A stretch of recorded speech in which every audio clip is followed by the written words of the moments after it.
Bueno, pues aquí de nuevo y antes de reanudar por donde la habíamos dejado, ¿no?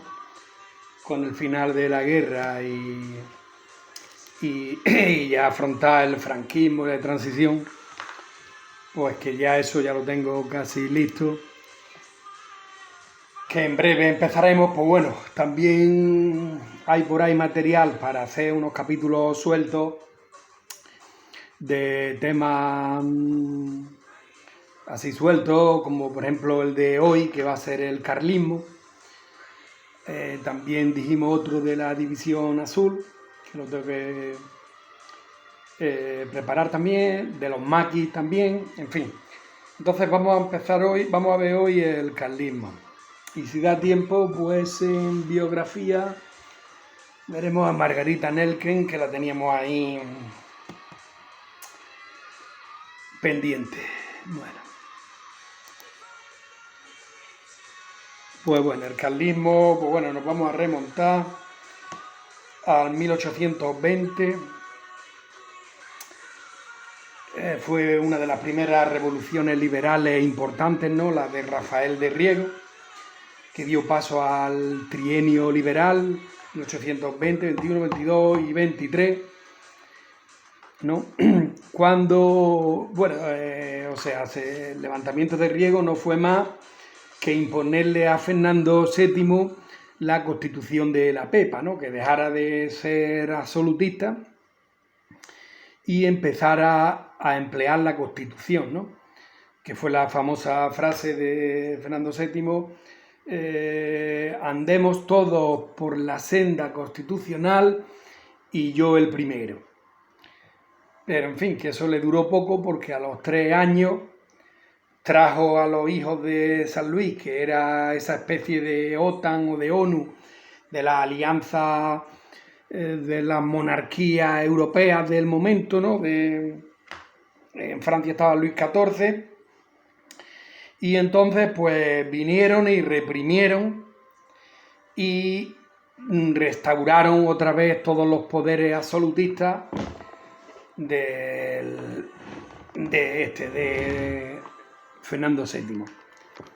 Y bueno, y ya esta vez del 23 al 33, que es esa década, que ahora la década ominiosa me parece, pues aquí ya la verdad es que ya parece que bajó un poco el listón y empezó a contar con unos pocos, con algún que otro liberal moderado, en fin, para que intentar ya no tener más revueltas, pero bueno. Pues bueno, entonces tenemos que el hermano de Fernando VII, don Carlos María Isidro, era el rey don Carlos, los carlistas. Entonces este era el heredero, ¿no? Era el heredero. Y Felipe, o sea, Fernando VII tenía a Isabel II de hija, pero por la ley sálica no podía reinar. Esta ley sálica la puso su abuelo, Felipe V, cuando llegó en 1700. Pero claro, Fernando VII la abole. Pero en su lecho de muerte le tienden una trampa, le ponen papeles para firmar. Esto va a salir, que lo recomiendo, en la serie El Ministerio del Tiempo, ¿no? Que vaya por la 4ª temporada. Está acabando, este martes creo que acaba la 4ª temporada. Y está muy bien porque, bueno, aparte no sigue una cronología, con lo cual si te salta o pierdes un capítulo no pasa nada.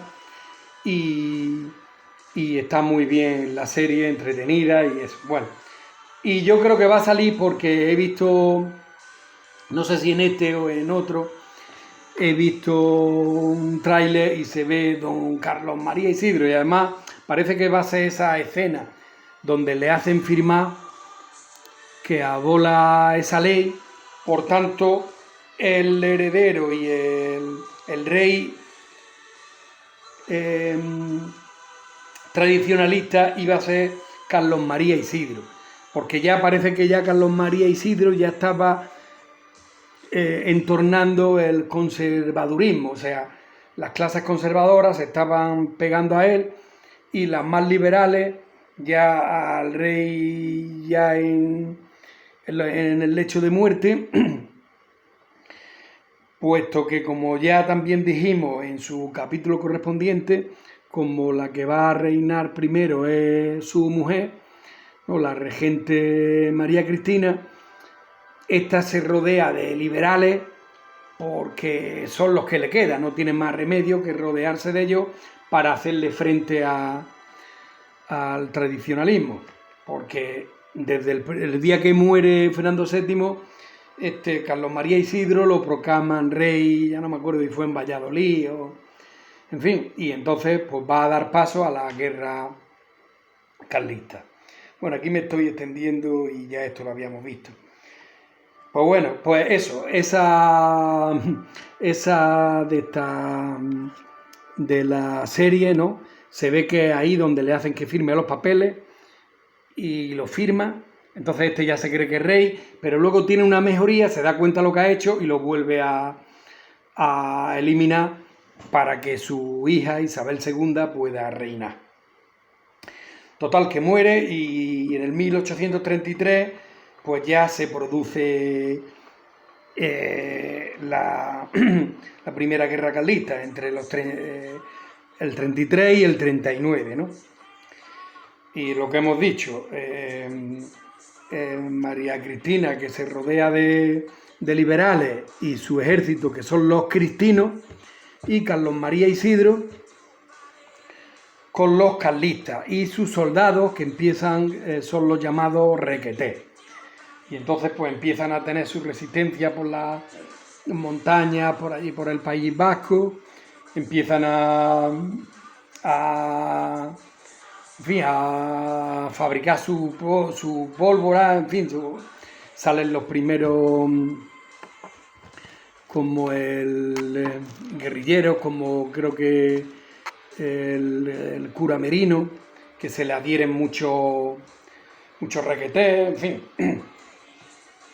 Entonces esta primera guerra acaba en el 39 con el abrazo de Vergara, ¿no?, entre Espartero y Maroto, porque como ya sabemos su Malacarregui, que fue su primer general, murió en el primer asedio de Bilbao. En 1868, Carlos VII, el nieto de Carlos María Isidro,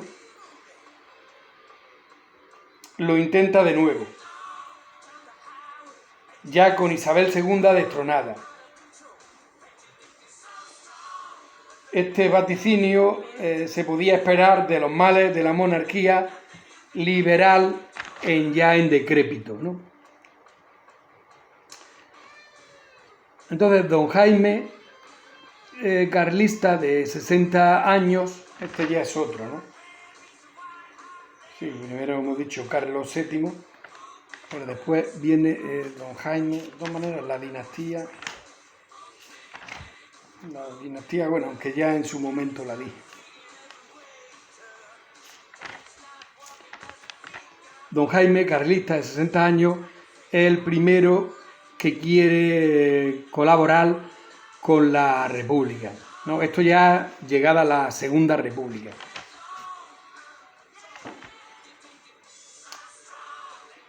Pero recela del comunismo, que destruye la religión, destruye la familia, la religión, etc. Don Jaime muere pues esto sería entonces la Primera República, porque don Jaime muere el 22 de octubre del 31. Este es el tío de Alfonso Carlos. La prensa carlista, el diario El Siglo Futuro, Correo Catalán, La Unión en Sevilla, pronto serán perseguidos por la República. Esto ya sí, la Segunda República. recobrando la vitalidad los círculos carlistas que empezaron a conspirar contra la República con armas y crearon el Requeté, el Boina Roja, con el coronel Varela al mando. En marzo de 1934, Mussolini da instrucciones, manda instructores y también 1.500.000 pesetas a Manuel Falconde, abogado carlista en Andalucía.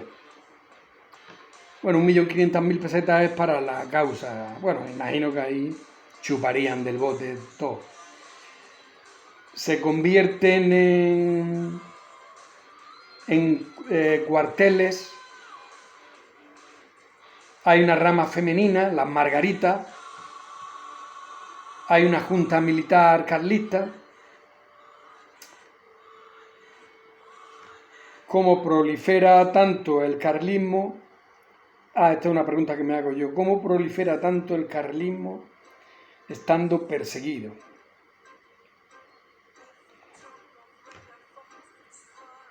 $8.400 requetés en Navarra. Estos estuvieron en conversaciones con Mola, ¿no?, con el director del golpe. Él quería una república con sufragio universal y los carlistas una monarquía tradicionalista. O sea, dentro de sus negociaciones, ¿no?, para el golpe de Estado, pues fijaros aquí que incluso hasta Mola quería una república con sufragio universal y los carlistas una monarquía tradicionalista. Ellos, claro, ellos seguían en su línea, por tanto su apoyo en principio no lo vendían gratis, porque era un pequeño ejército que tenían, que se la jugaban ahí. Falconde recurre a la mediación de Sanjurjo y quiere poner banderas y leyes religiosas. Al principio se querían alzar solo los carlistas. Con el asesinato de Calvo Sotelo el acuerdo ya llegaron ya más fácil al acuerdo, ¿no? Y entonces Sanjurjo iba a ser el jefe de gobierno y había aproximadamente unos 25.000 requetés en febrero del 36. La mitad estaban en zonas que no triunfó el golpe, ¿no? Como por ejemplo Valencia, Cataluña, País Vasco. Por tanto, ahí quedaron neutralizados. Hay una desconexión entre mandos militares y tropa carlista, que tuvo un altísimo coste. Por ejemplo, se negaban a salir al grito de ¡Viva la República! En Guipúzcoa, San Sebastián, en septiembre del 36, estaba la revista Pelayo.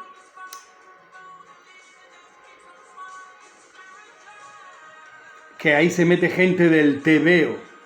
Entonces, los de Falange crearon Flecha.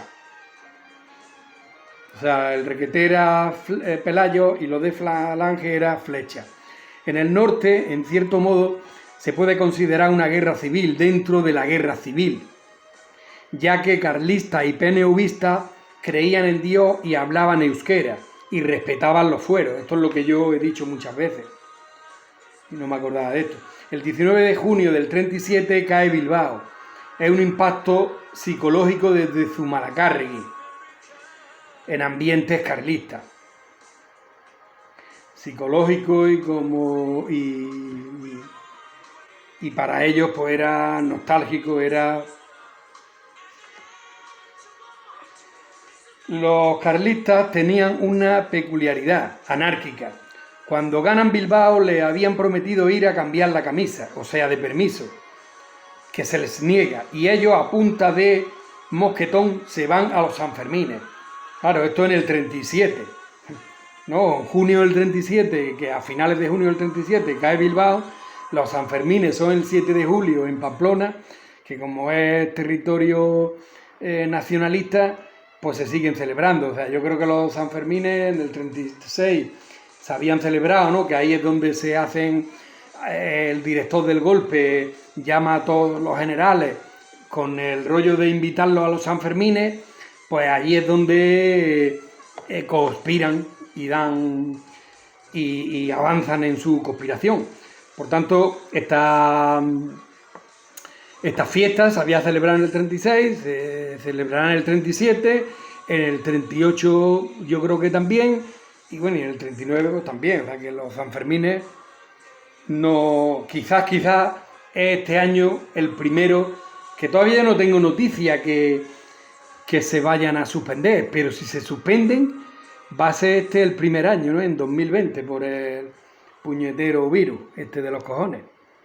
Entonces ni en la guerra civil se habían suspendido los Sanfermines. Entonces estos carlistas, sobre todo los viejos, pues tenían esta de decir vamos a cambiar la camisa, que significaba ir a casa, ¿no? Se ve que tenían pocas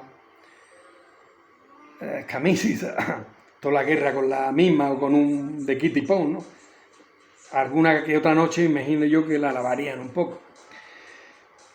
Bueno, se van a los Sanfermines, también vuelven con hermanos o familiares engrosando los tercios, ¿no? O sea que esta era otra característica de los requetés, que ellos mismos engrosaban sus tercios o su ejército con sus propios familiares.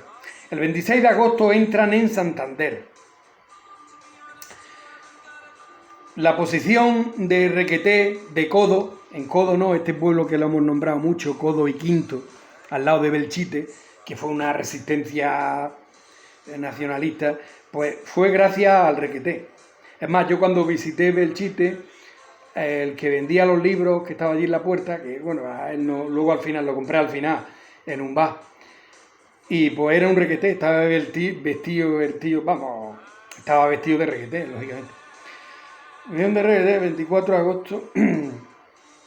El 26 de agosto entran en Santander. La posición Requeté de Codo, el 24 de agosto del 37. El 21 de octubre entran en Gijón y desaparece ya con esto el Frente del Norte.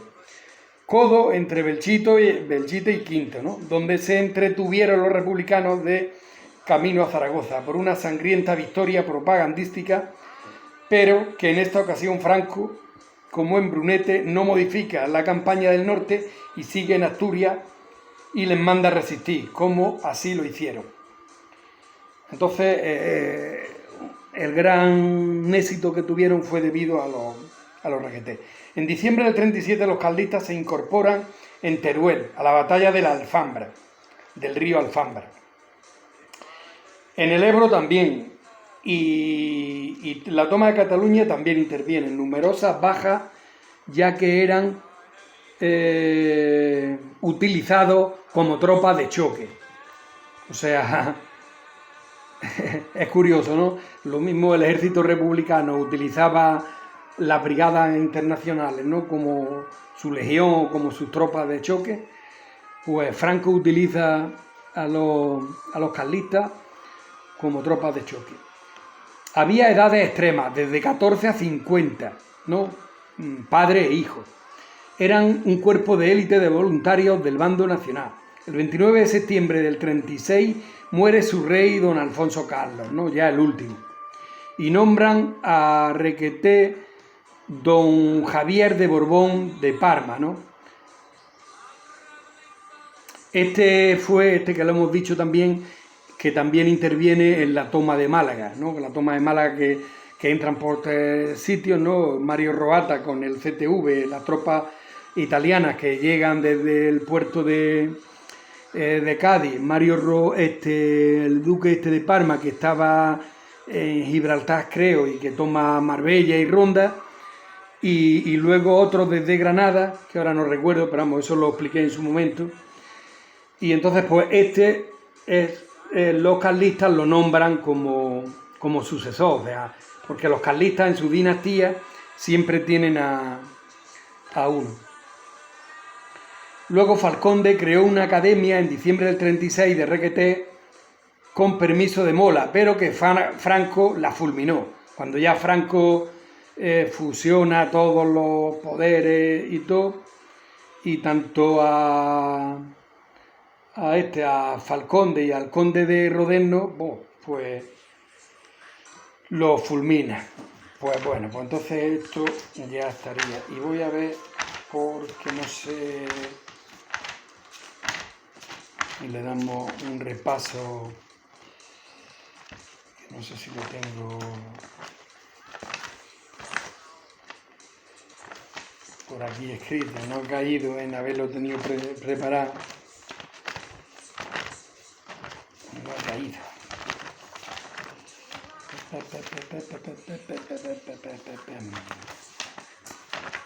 Quizás no vaya a estar en esta libreta.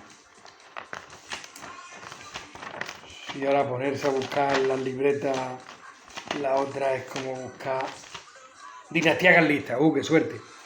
Bueno, pues entonces, como hemos dicho, Carlos María Isidro de Borbón, que es Carlos V, va de 1833 a 1845. Su hijo, Carlos Luis Borbón y Braganza, Carlos VI, de 1845 a 1860. Todavía está Isabel II, porque Isabel II es derrocada con la gloriosa, con General Prim, en el 68. Juan Borbón y Braganza, Juan III, del 60 al 68. Carlos María Borbón y Austria, Carlos VII, de 1868 a 1909. Este es Carlos VII. Bueno, la primera guerra carlista la pilla entera Carlos María Isidro, ¿no? Del 33 al 39. La segunda, como dijimos, fue una escaramuza ahí en Barcelona, que la pillará Carlos Luis de Borbón, que lo querían emparentar, o sea, lo querían casar con Isabel II, pero esto no cuajó. Y la tercera sí es Carlos VII, el que al final, con la tercera guerra carlista, que es bastante importante, que acabó con ella Alfonso XII. Sí, Carlos VII, ¿no? Y Carlos VII, pues acá muere en 1909. Seguramente en el exilio, claro, como es lógico. La habían echado. Pues eso. Luego Jaime de Borbón y Parma, que es Jaime III, de 1909 a 1931. Alfonso Carlos de Borbón, que es Alfonso Carlos I, que va del 31 al 36. Este es el que muere en septiembre del 36, al inicio de la guerra civil. Hay una regencia que es Francisco Javier Borbón y Parma, ¿no? El que hemos dicho, y que luego lo nombran rey, de 1952 a 1975. O sea que han tenido rey los carlistas hasta 1975. Y bueno, los carlistas se los carga Franco con el decreto de unificación en 1937, ¿no? En febrero del 37. Cuando lo unifica, a cambio decide tener la boina roja en el traje principal del movimiento, y que la falange española pasa a llamarse FET, falange española tradicionalista de las Homs, FET de las Homs. Pero entonces ese es el pago de ayuda en la guerra que lo fulmina. Pero claro, me imagino que algunos nostálgicos, algunas familias de estas vascas y esta gente, pues como otros que tienen otros vicios, pues bueno, pues esto pues tiene, pues eso, en sus reuniones clandestinas y eso, en fin, que han tenido su rey, Francisco Borbón y Parma, hasta 1975. Yo no sé si en la actualidad seguirán existiendo, pero vamos, que bueno, pues nada. Este sería el carlismo, que nos ha llevado 25 minutitos. Y ahora Margarita Nelken, que no la tengo, que ni la he mirado, pero bueno, la vamos a ahí en plan rápido. Margarita Nelken Mansberger nace en Madrid el 5 de julio del 1894. Fue escritora, crítica de arte y política española. Obtuvo como miembro del PSOE un escaño de diputada en las 3 elecciones generales de la Segunda República. Pues esta estuvo en las 3. Sin embargo, a finales del 36, una vez iniciada la Guerra Civil, se afilió al PC, formación de la que sería expulsada 6 años más tarde tras el fin de la contienda. Se exilió a México, donde falleció, y no pone el año. Sí, en el 68, en Ciudad de México, en 1968. Hija de una francesa, de un joyero español, ambos descendientes de judíos alemanes. Había nacido en el corazón de Madrid.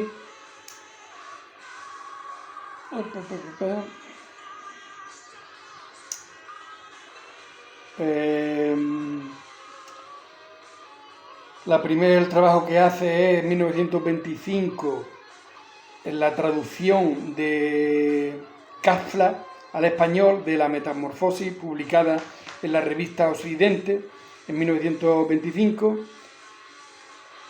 de forma anónima. Está relacionada con Santiago Ramón y Cajal, Benito Pérez Galdós y la generalidad de los círculos intelectuales de la época.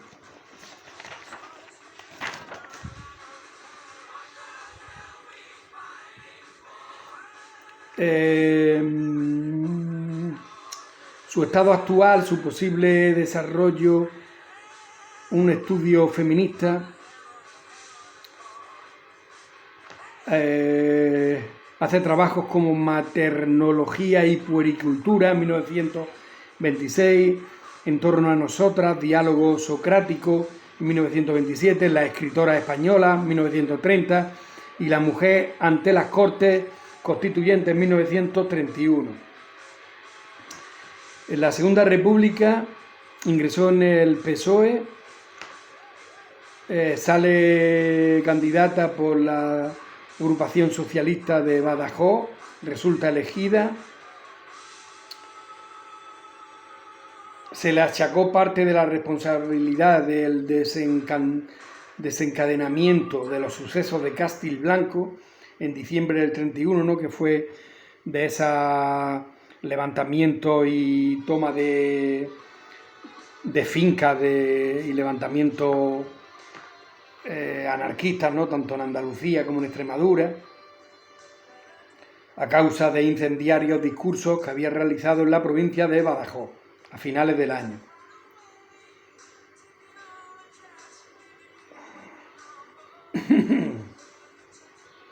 Durante esta época fue muy crítica con las expeditivas actuales de la Guardia Civil y los terratenientes.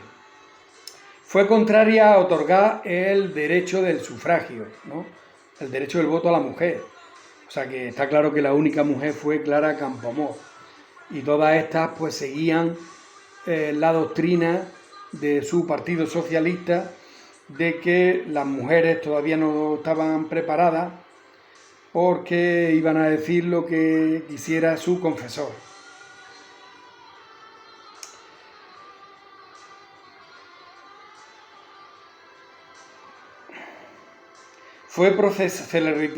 Tras la Revolución de Asturias del 34, se le retiró su inmunidad parlamentaria y fue procesada, siendo condenada a 20 años de prisión. Y antes de que se dictara su sentencia, huyó a Francia. Se instaló en París, visitando a países nórdicos, y posteriormente estuvo durante casi un año en la Unión Soviética. Volvió a tiempo para participar en las elecciones de febrero del 36 como candidata socialista del Frente Popular.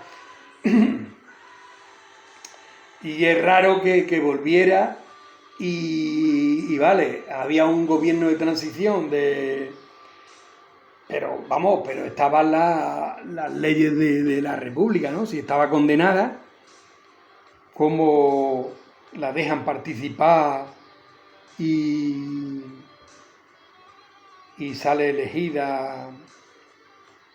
Son cosas un poco chocantes, ¿no? Porque eso, había un gobierno, sí, había caído Lerroux por aquello del escándalo de Levi,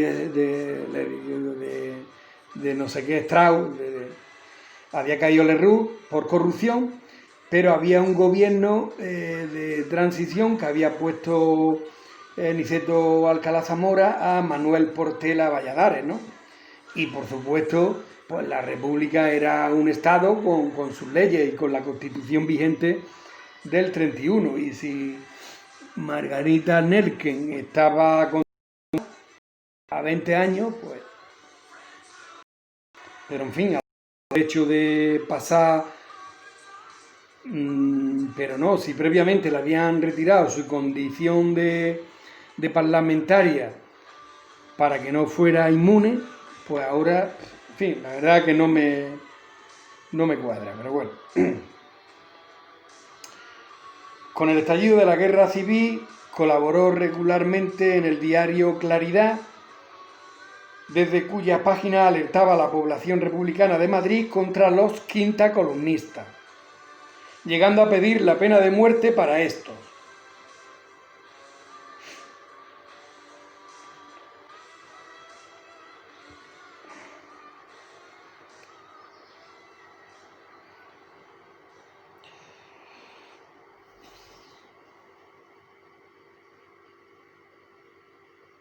Bueno, y aquí pues la verdad que esto...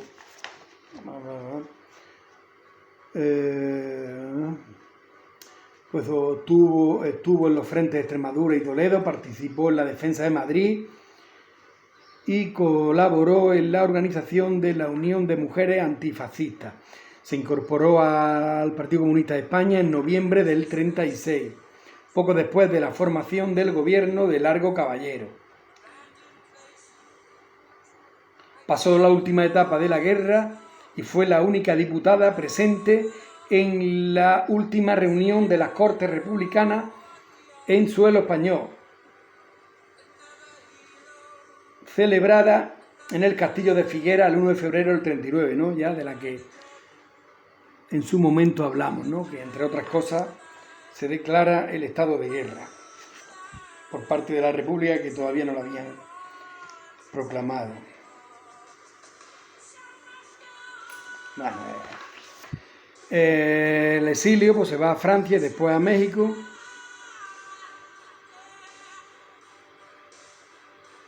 Junto a su hija Magda de Paul Nelken, después de la retirada de Cataluña. Ambas trabajaron intensamente desde Perpiñán en la asistencia de refugiados republicanos internados en los campos de concentración franceses en los primeros meses del exilio. Marcha a París a finales del 39, a México, o sea que mucho antes de la invasión alemana a Francia, donde el presidente Lázaro Cárdenas la había invitado a instalarse, junto a su madre, su hija y su nieta.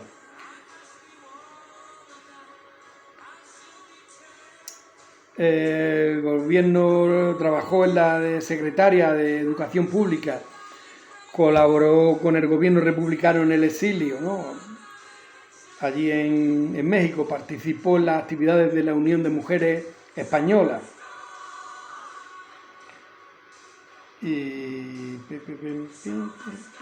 nada, la muerte de sus dos hijos, Santiago en el 44, luchando en el Ejército Rojo durante la Segunda Guerra Mundial, y Magda en el 56, víctima del cáncer, la sumieron en una honda crisis. Se quejaba de que la dirección del PC, y en particular Dolores Ibárruri, la pasionaria, no le hubieran comunicado a su tiempo la muerte de su hijo. fueron las autoridades de la URSS quien al final de la contienda lo hicieron y le entregaron su condecoración en la Embajada Soviética en Ciudad de México. Nelken se mantuvo activa hasta el final de sus días como crítica de arte, periodista e implicada en las actividades del exilio republicano en España y otros países. Retomó contacto con figuras disidentes del PC como Enrique Lister, que la apreciaba profundamente, o Luis Jiménez de Azúa, o Diego Martínez Barrio, de los últimos presidentes en el exilio. Pues bueno, su obra, pues con la condición social de la mujer en España, La trampa del Arenal, novela de 1923, en fin. Reconocimiento.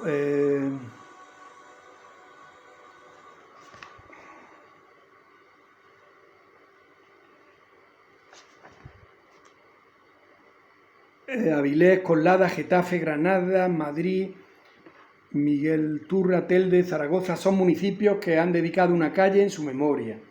En Coslada existe también una biblioteca municipal en su nombre. En Badajoz una calle que llevó su nombre hasta mayo de 2009, fecha en la que el Pleno del Ayuntamiento, gobernado por el Partido Popular, aprobó el cambio por la de Antonio Ayuso. Este cambio fue promovido por el equipo de gobierno de... Pues bueno, pues nada, hasta aquí llegamos, son 37 minutacos y pues ya está. Y pues eso, seguiremos entonces con capítulos y con personajes de nuestra historia.